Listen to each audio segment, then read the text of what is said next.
Hello, je suis de retour après 2 semaines de séjour itinérant en Croatie-Monténégro. J'ai prévu de faire un bilan du coup du séjour en sachant qu'il est cette fois beaucoup plus positif que celui de l'année dernière. Mais je voulais quand même me laisser une semaine, bon, déjà pour me remettre un peu de moi, de mes émotions, et aussi du coup pour me permettre de prendre un peu plus de recul et peut-être même d'avoir quelques réactions tardives. Voilà, c'est toujours bien de prendre un peu de recul avant de faire un bilan. Du coup, une semaine, ça me paraît correct.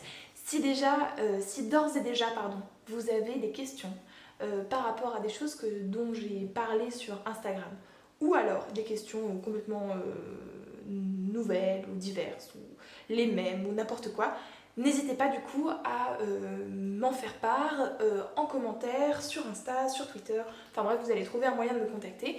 Je sais pas si je ferai une FAQ ou si j'orienterai en fait plus mon bilan pour répondre à ces questions. Je verrai ce que je fais selon les retours que j'ai, mais voilà, n'hésitez pas, je suis là pour répondre aux questions. Aujourd'hui du coup, on se retrouve pour parler d'un sujet qui me tient à cœur de partager. Pour plusieurs raisons. La première, c'est que quand j'ai fait mes vidéos sur être moche, donc j'en ai fait 2, une précurseur, non mais une première et une un peu de réponse, j'ai eu beaucoup de réactions et beaucoup de réactions qui ont été beaucoup données sur l'acceptation de soi, sur aussi ma personne à moi, etc. Je m'en doutais parce que forcément quand on parle de ces sujets, on est toujours un peu tenté d'être dans les poncifs. Et aussi parce que ces vidéos ont été beaucoup vues et du coup il y a beaucoup de personnes qui sont venues et ça me tenait, c'était important je trouvais pour moi de revenir sur ces questions-là et d'être plus du coup sur l'acceptation du corps et du coup de voir comment on fait avec ce qu'on a quoi, en gros pour la faire courte. Et aussi parce que j'ai été, mais je pense comme beaucoup, la majorité des personnes, sujette à des complexes, à des périodes où je me sentais pas bien dans mon corps, etc. Et que maintenant, je suis dans une phase d'acceptation et je pense que c'est une des plus grandes phases d'acceptation que j'ai eues dans ma vie. Du coup, je voulais un peu partager ça et aussi parce que je me dis que j'aurais peut-être bien voulu entendre ce que je vais dire aujourd'hui quand j'étais ado ou que j'étais pré-adolescente. Du coup, je vais dans cette vidéo parler un peu de moi, parler un peu de mes complexes. Les complexes, par essence, c'est une perception personnelle, une perception qui peut être soit vraie, soit fausse, mais en tout cas, elle est personnelle. Et du coup, c'est vrai que je pense que j'y couperai pas parce que de toute façon, c'est un peu l'instinct. Dès que quelqu'un nous parle de complexe, on a envie de lui démontrer que ce n'est pas bon, que ce n'est pas vrai, qu'il n'y a pas besoin de complexer là-dessus. Mais ça serait, je pense, important de comprendre que le complexe, c'est quelque chose de personnel. C'est quelque chose parfois même qui peut être vu irrationnellement par les personnes extérieures. C'est quelque chose de très présent en fait en nous et que du coup on ne se débarrasse pas en fait d'un complexe avec des phrases telles que oh mais t'inquiète pas, c'est pas un problème, oh mais non t'es très bien comme ça tu sais, moi j'adore les femmes avec des poignées d'amour, c'est trop cool. Voilà, c'est pas comme ça qu'on se débarrasse d'un complexe. Si c'était comme ça en vrai ça serait très simple. Donc si on pouvait dans les commentaires mais aussi peut-être autour de nous être un peu moins là-dessus et être plus réellement body positive, je pense que ça serait pas mal. Donc du coup je vais partager 3 points qui me semblent, en tout cas qui ont été importants pour moi, que j'aurais voulu entendre. Peut-être que certaines autres personnes qui regardent cette vidéo trouveront intéressant. C'est des choses personnelles. Oui, je vais prendre parti entre guillemets parce que du coup c'est ce qui a marché pour moi, mais je le rappellerai plusieurs fois dans cette vidéo, on est tous différents et différentes. On a tous une façon différente du coup d'appréhender notre corps et du coup d'accepter nos complexes ou pas, ou d'accepter notre corps. Donc ne prenez pas ce que je dis comme une recette magique ou comme quelque chose qu'il faut absolument faire.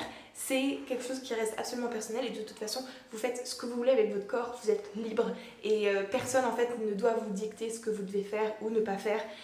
C'est vous qui décidez. Darling,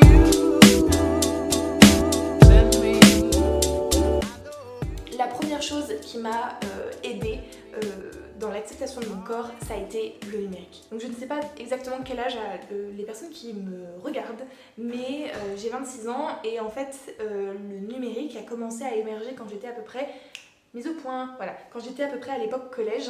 Donc j'ai eu mon premier appareil numérique quand j'étais en 3e et ça m'a permis en fait de me prendre beaucoup en photo. On n'appelait pas ça encore le selfie, mais c'était ça quoi. On a tendance à se moquer beaucoup des gens qui se prennent en photo et notamment c'est souvent les adolescents, en tout cas les jeunes adultes qui se prennent en photo.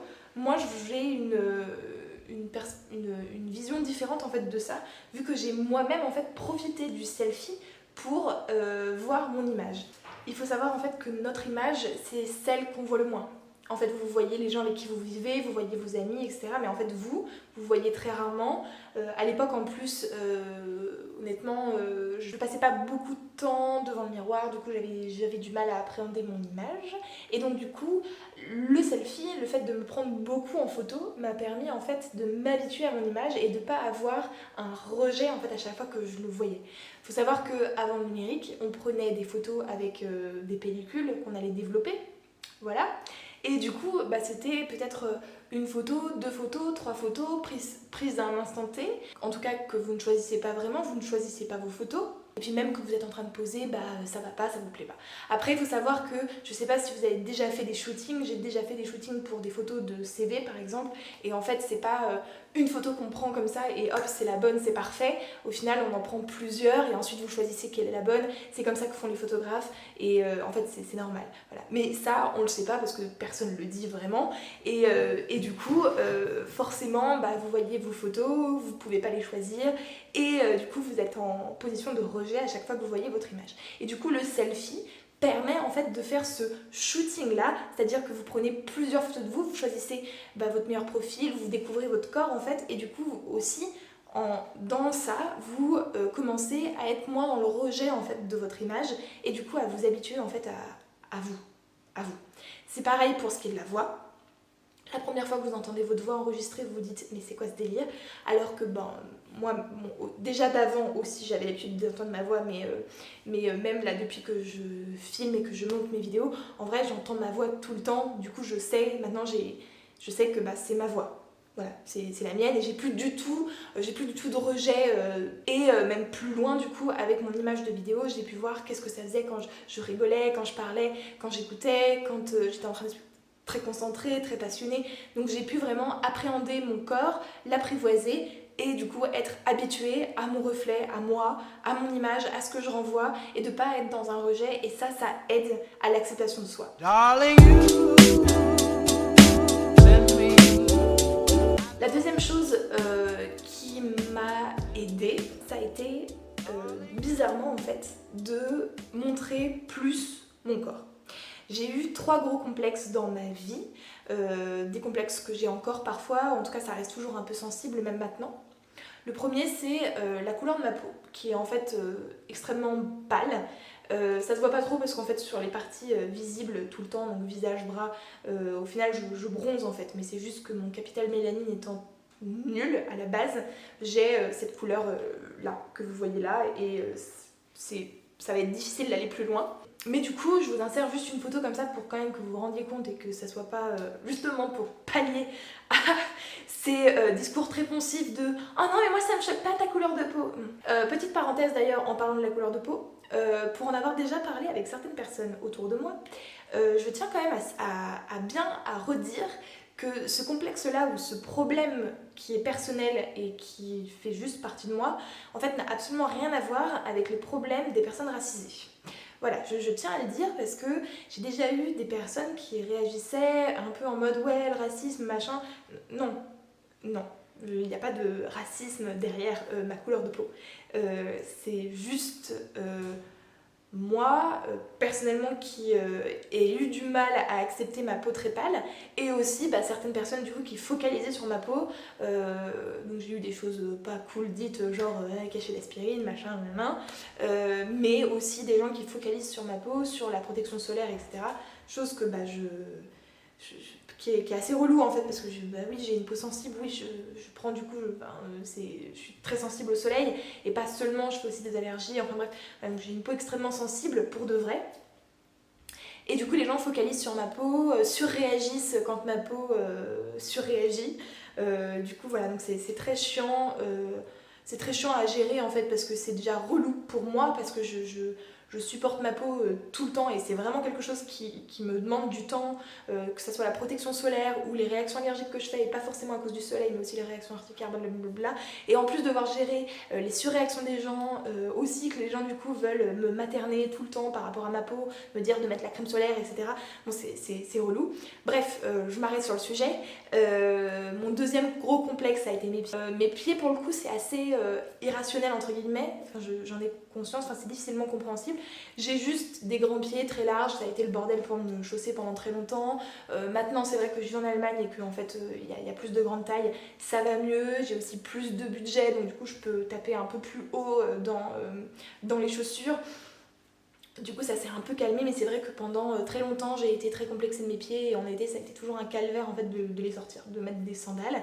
Et mon troisième complexe, ça qui est venu beaucoup plus tard, donc plutôt vers l'âge de 22-23 ans, c'était du coup mon poids. J'ai pris pas mal de poids à cette époque-là.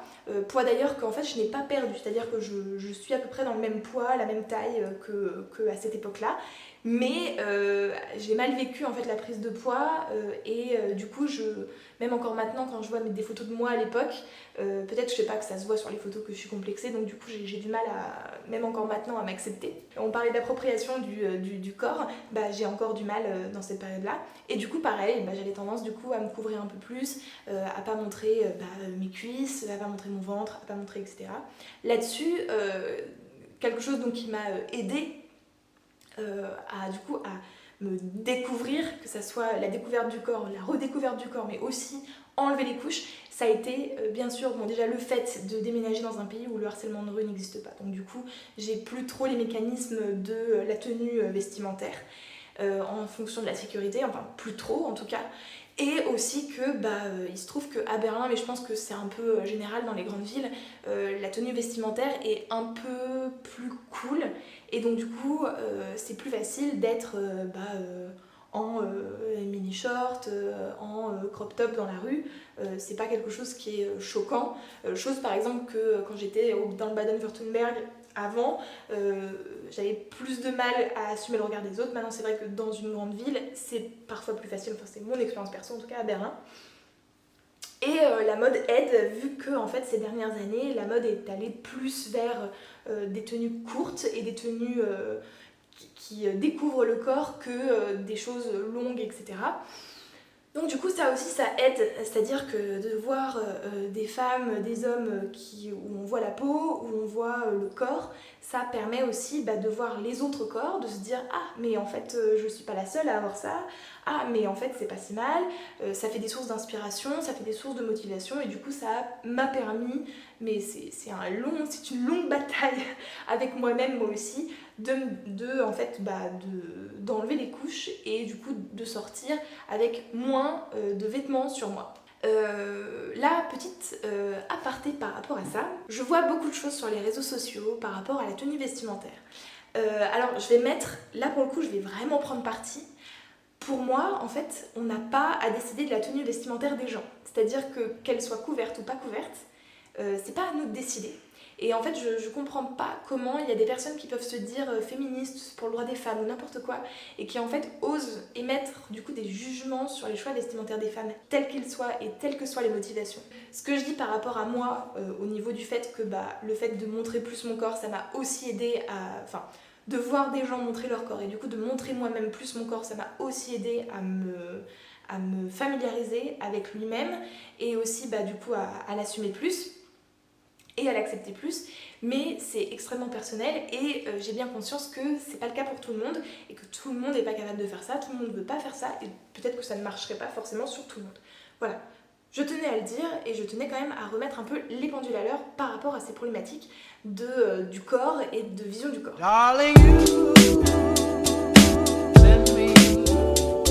En troisième partie, on va parler du coup des modifications corporelles. On peut parler déjà, ce qui me vient tout de suite à l'esprit, c'est la chirurgie esthétique. J'ai absolument pas fait de chirurgie esthétique dans ma vie et je ne pense pas en faire. J'avoue que c'est pas quelque chose qui me choque en fait. Chacun a sa façon de voir les choses par rapport à son corps, et il y a certaines personnes en fait qui ont vraiment des complexes qui sont trop insurmontables.